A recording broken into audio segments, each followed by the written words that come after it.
देश की राजधानी दिल्ली से सबसे बड़ी खबर यह है कि विधानसभा के चुनाव का रिजल्ट लगभग लोगों के सामने आ चुका है। हालात क्या है वो आपने देख लिया, किस तरीके से अरविंद केजरीवाल की हार हुई, साथ ही साथ उनकी पार्टी की हार हुई, उनके बड़े नेता जो है वो चुनाव हार गए। लेकिन 2 सीट ऐसी थी जहां पर ऑल इंडिया मजलिस-ए-इत्तेहादुल मुस्लिमीन भी चुनाव लड़ रही थी। और जो बड़ी खबर सामने आ रही है वो ये कि मुस्तफाबाद से ऑल इंडिया मजलिस-ए-इत्तेहादुल मुस्लिमीन के प्रत्याशी चुनाव हार गए और बहुत बुरी तरीके से कहीं ना कहीं उनकी हार हुई है। ऐसे इसलिए कह रहा हूं क्योंकि जो क्षेत्र है वहां पर मुसलमानों की अच्छी खासी आबादी, लगभग 40% के आसपास जो है वहां पर मुस्लिम वोटर्स हैं। लेकिन इसके बावजूद ये देखने को मिला कि मुस्तफाबाद से ताहिर हुसैन चुनाव हार गए हैं और वहां से भारतीय जनता पार्टी के प्रत्याशी ने चुनाव जीत लिया। ये एक बड़ी खबर है क्योंकि बीजेपी पिछले बार जो है वहां पर आम आदमी पार्टी के एक मुस्लिम प्रत्याशी ने चुनाव जीता था, लेकिन इस बार यह हुआ है कि आम आदमी पार्टी को वोट मिला, इस बार यह हुआ है कि ताहिर हुसैन को वोट मिला। और ऐसे में सीधे तौर पर अरविंद केजरीवाल की पार्टी के प्रत्याशी भी चुनाव हार गए, एआईएमआईएम के प्रत्याशी भी चुनाव हार गए। और यहां पर मनीष जो है, जो कहा सकता है कि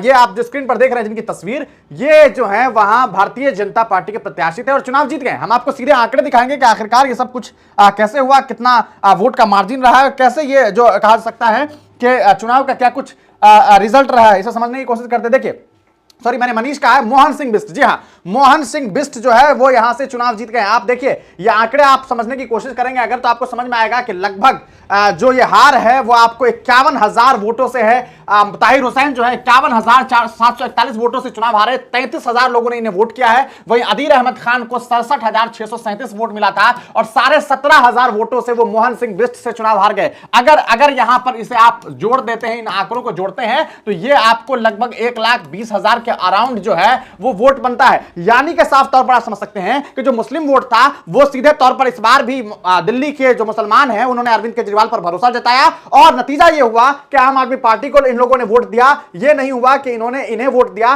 बल्कि दोनों को वोट दिया और वोट बटे, यहां बट गया, यहां बट गया और यहां पर जो है सीधे तौर पर ताहिर हुसैन कामयाब हो गए। हमने आपको शुरू वक्त में यह बताया था कि मुमकिन है कि ऐसा भी रिजल्ट आ सकता है कि भारतीय जनता पार्टी के प्रत्याशी जो है वो चुनाव जीत जाएंगे और मुस्तफाबाद में ऐसा ही हुआ। हालांकि ओखला में ये चीजें अलग है, ओखला में अभी भी मुकाबला जो है वो सीधे तौर पर अगर आप देखेंगे तो अलग है। मुकाबला यह है कि वहां पर अरविंद केजरीवाल की पार्टी जो है वो मजबूती के साथ अभी भी चुनाव लड़ती हुई दिखाई दे रही है। तो सीधे तौर पर मुस्तफाबाद में एक करारी हार जो है वो ऑल इंडिया मजलिस-ए-इत्तेहादुल मुस्लिमीन को मिली है और इस हार के बाद अब एक बार फिर जो है मजलिस-ए-इत्तेहादुल मुस्लिमीन के ऊपर बीजेपी की बी टीम होने का टैग जो है वो लगना शुरू हो गया है। लोग ये कह रहे हैं कि अगर यहां पर ताहिर हुसैन नहीं होते, अगर ताहिर हुसैन चुनाव नहीं लड़ रहे होते तो मुमकिन था, अगर ताहिर हुसैन नहीं लड़ते तो अदील अहमद खान को टोटल वोट मिलता। लेकिन सवाल दिल्ली के मुसलमानों से यह भी है कि अगर कपिल जीत सकता है चुनाव, सोच करके देखिए, तो फिर ऐसा क्या है कि ताहिर हुसैन चुनाव नहीं जीत सकते?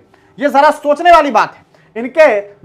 जिनको इन्होंने जो है राजनीतिक तौर पर मदद की बहुत पहले, उन्होंने इन्हें धोखा दिया और जब इन्हें धोखा दिया तो इन्होंने मजलिस-ए-इत्तेहादुल मुस्लिमीन का दामन थाम लिया, लेकिन यहां ये चुनाव हार गए। आप सोच लीजिए। लेकिन वहीं पर जब कपिल ने चुनाव लड़ा तो वो चुनाव जीत गए। ये है दिल्ली का रिजल्ट। हम आपको बताते चले दोस्तों इस पूरे मामले को लेकर के। सबसे पहले देखते हैं कि आखिरकार जो कपिल है, कपिल मिश्रा, उनका सीट क्या है और उन्होंने कैसे, क्योंकि बड़े मार्जिन से उन्होंने जो है चुनाव जीता है, बहुत बड़े मार्जिन से। ये आपको बता दें, नॉर्थ ईस्ट दिल्ली से वो चुनाव लड़ रहे थे और उन्हें, चूंकि अगर आप दंगाइयों की बात करेंगे कि दंगा भड़काने में किनका किनका आरोप था, तो बड़ा आरोप तो कपिल मिश्रा पर भी था, लेकिन कपिल मिश्रा ने चुनाव जीत लिया। उन्हें वहां की जनता ने खूब जम करके वोट दे दिया, चुनाव जिता दिया। वहीं ताहिर हुसैन को एक आसाद चुनाव में वोट नहीं पड़ा, अदील को वोट पड़ा, ताहिर को वोट पड़ा, इधर कांग्रेस के प्रत्याशी को भी 11,763 वोट मिले, कांग्रेस के प्रत्याशी को, अली मेहदी को। यानी कि मुसलमानों ने जो है आपस में ही खूब जम करके जो है हा कर लिया और अंत में क्या हुआ? भारतीय जनता पार्टी के प्रत्याशी यहां पर चुनाव जीत गए। अब सोचने वाली बात है, जिन ताहिर हुसैन को पिछले 5 सालों से जेल में बंद करके रखा गया हुआ है, किस वजह से वो जेल में बंद है? क्या आज ताहिर हुसैन को अफसोस होगा कि क्यों मैंने ऐसा किया? शफाउर रहमान अगर चुनाव हारते हैं तो सोचने वाली बात है कि जो 5 साल से शफाउर रहमान अपनी कौम मिल्लत के लोगों के लिए जेल में बंद है, अगर वो चुनाव हारते हैं तो फिर वो क्या सोचेंगे? आप इस हार को किस तरीके से देखते हो? क्या आपको लगता है वाकईतन के एआईएमआईएम ने बी टीम होने का कार्य किया है? क्या आपको लगता है कि इस वजह से ये मोहन सिंह बिष्ट चुनाव जीत गए हैं?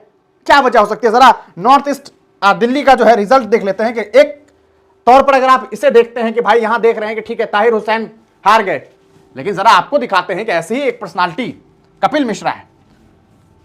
जरा देखते हैं क्योंकि इनके साथ रह चुके हैं और यकीनन ये बात कही जा सकती है कि जिस तरह के रिजल्ट सामने आए हैं वो चौंकाने वाले हैं। ये एक सेकेंड देख लेते हैं कि भाई क्या रिजल्ट रहा है। ये न्यू दिल्ली है और इनका जो सीट है कपिल मिश्रा का, ये है north east Delhi. North east Delhi में इनका सीट है करवल नगर, गालिबन मुस्तफ़ाबाद करवल नगर। जरा देखते हैं। कपिल मिश्रा 23,355 वोटों से कपिल मिश्रा ने चुनाव जीत लिया। कौन है कपिल मिश्रा? कौन है कपिल मिश्रा? दिल्ली दंगे हुए तो सबसे बड़ी जिम्मेदारी के तौर पर लोगों ने यह बात कही कि कपिल मिश्रा ने दिल्ली में दंगा भड़काने का कार्य किया, लेकिन आज उन्हीं कपिल मिश्रा को वहां के लोगों ने, वहां की आवाम ने जम करके वोट किया और लगभग 23,500 वोटों से वो चुनाव जीत गए। वहीं अगर बात मुस्तफाबाद की जाए, जहां पर ऑल इंडिया मजलिस इत्तेहाद मुस्लिमीन ने दिल्ली दंगे के आरोप में जेल में पिछले 5 सालों से कैद ताहिर हुसैन को टिकट दिया, तो उन्हें वहां की जनता ने वोट नहीं किया, मुसलमानों ने भी वोट नहीं किया और कहा जा सकता है कि लगभग 50,000 से ज्यादा वोटों से वो चुनाव हार गए। यह है दिल्ली का रिजल्ट, आपके सामने है और आपको इस पर फैसला करना है कि आखिरकार इस सब के पीछे क्या वजह है, क्या सोच है, क्या विजन है, कैसे यह सब कुछ हो रहा है। अपनी राय कमेंट सेक्शन में जरूर दीजिए।